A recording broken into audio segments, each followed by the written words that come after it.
Welcome to Focus Africa segment on Breakfast Extra here. Now, the discussion.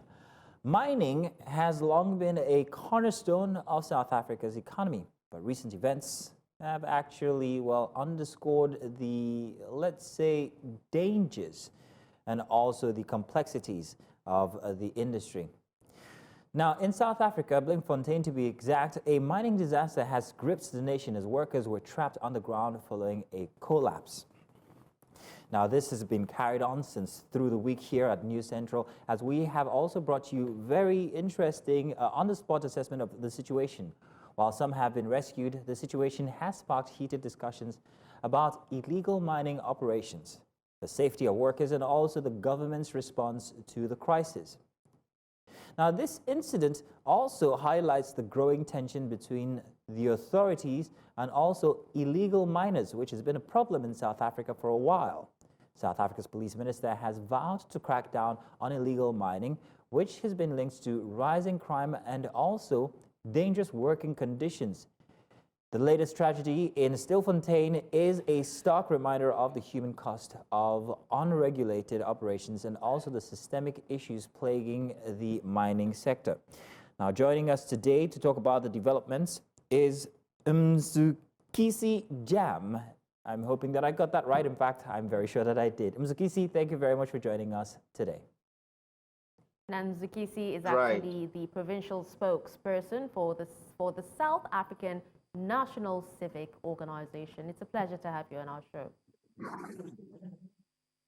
Good morning. All right, okay, good morning. Now, can you go ahead and paint a picture for us, on illegal mining activities in South Africa and also the recent, incidents that happened in Stilfontein? I think firstly, I must appreciate the opportunity to speak to you. I must further apologize for the position I'm in. Sadly, we can't be at the comfort of our homes because our people are here. So we have to be where they are, literally on a daily basis. Mining in South Africa for years has always been a cornerstone in terms of our economy as the country, but also in terms of curbing unemployment and poverty for many households. But the problem has always become the monopoly within the mining industry.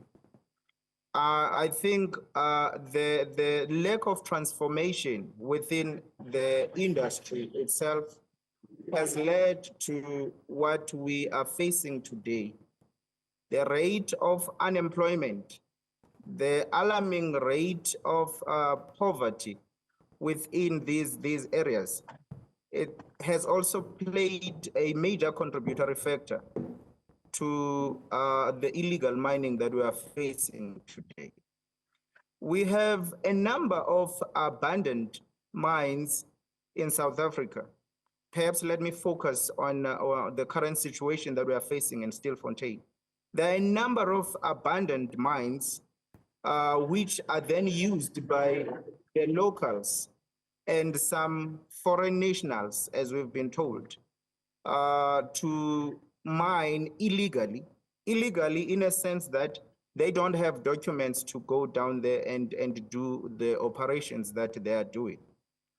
But we have always been saying the fact that we have thousands and thousands of people underground doing this illegal mining, it's a clear indication that these abandoned mines still have some minerals down there which can be used in terms of curbing the rate of unemployment that we are facing as the country.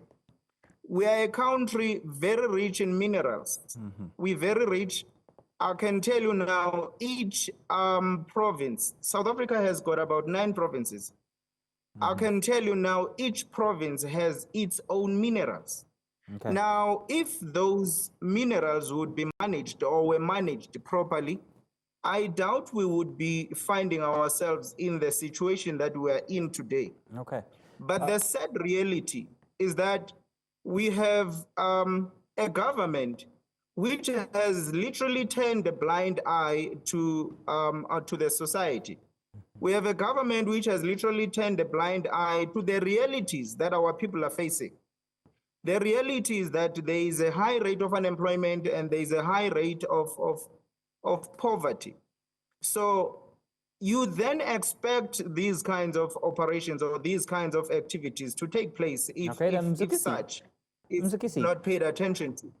Mzukisi, now we understand that this is what's led to illegal miners actually using one of these shafts, these abandoned mines, and that's what's caused the situation currently in Stilfontein. But the authorities have also stopped them from, receiving aid, receiving food. So far, what's happening currently, the Minister of Police actually told that they would be rescued, but this went back and forth during the week where they were still stopping individuals from presenting or sending down aid to the miners. What's the situation now? How far has the rescue gone? Are they going to be rescued or at least allowed some humanity when it comes to food and drink?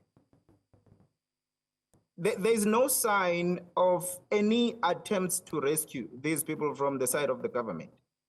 In actual fact, if I can share with you, their sentiments were that those people should be smoked out. So from the first pronouncement by the minister and presidency to say they were not going to send any help or any assistance to these people on the basis of their illegal miners.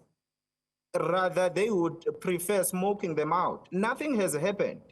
So you can actually literally see that they are literally smoking them out, but strategically. Now, in responding to your question, the Minister of Police was here 5 weeks ago. He came back on Friday to make a follow-up. We thought he was coming here to make a follow-up on what he pronounced the last time he was here. Because the last time he was here, he said the following week, all of those people would be extracted. But the following week came, it was one thing after the other. There was no extraction happening. There was no assistance happening.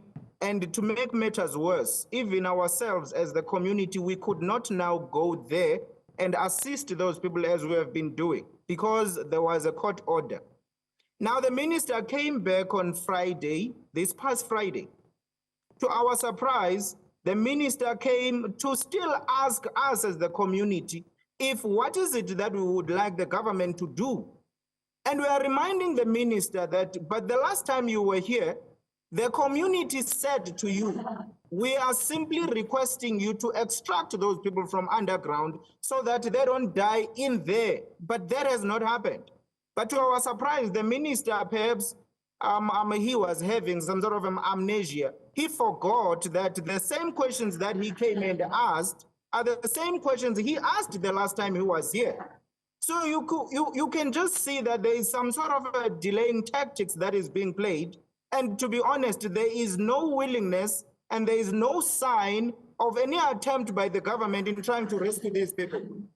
Last time they said to you as media, there are rescue teams which have been established by the minister together with the MEC for public safety in our province. That was a lie. The only rescue teams which were established are the rescue teams which were established by ourselves together with the community. But from the side of the government, we have never seen any rescue teams which were established. There were no rescue teams. So there has never been any sign or any attempt from the government to say they are willing to extract these people from underground. The only thing that we are getting is these endless meetings which have no positive outcome. And these rhetorics and these preachings and teachings, the minister on Friday was giving us a history of where their operation Valamgodi comes from, and went further and gave us a history about the number of foreign nationals who are down there. He went further to ask us as to what are we now saying now that they are getting reports that the majority of the people who are down there are illegal immigrants. I asked a simple question which was never responded to say, are you then, minister, saying on the basis of the fact that you're getting reports that the majority of the people down there are illegal immigrants. Are you then saying they are less human and therefore they must be allowed to die in there? There was no response. So that's the situation that we are facing. The minister came on Friday and left as he came before and left. He left us with the same situation as the people of Northwest, specifically Matlosana, where the incident is.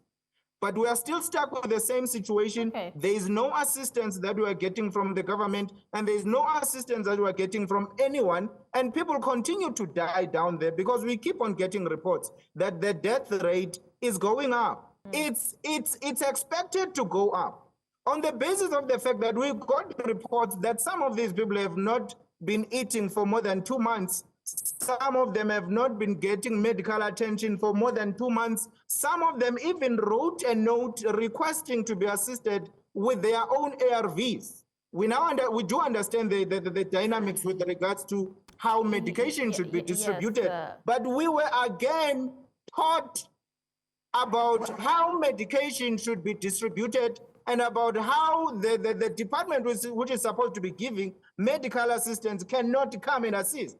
So we are in a serious situation here. But the only thing that we are expecting is that the people down there are going to continue dying. And we've been appealing to the government as South African National Civic Organization to say we are refusing to be part of the massacre that is happening down there. Mzukisi, We are if you can simply hear me. requesting for those people to be extracted to the surface, and then whatever happens, happens. Well, it's quite a disheartening situation, and we do hope that, the government is able to rescue those who are still underground in time, and, save them from whatever it is that's happening, underground. But thank you so much for shedding more light on this very, very important and critical issue in Mzukisi Jam. And thank you also for your time. Thank you. Thank you so much.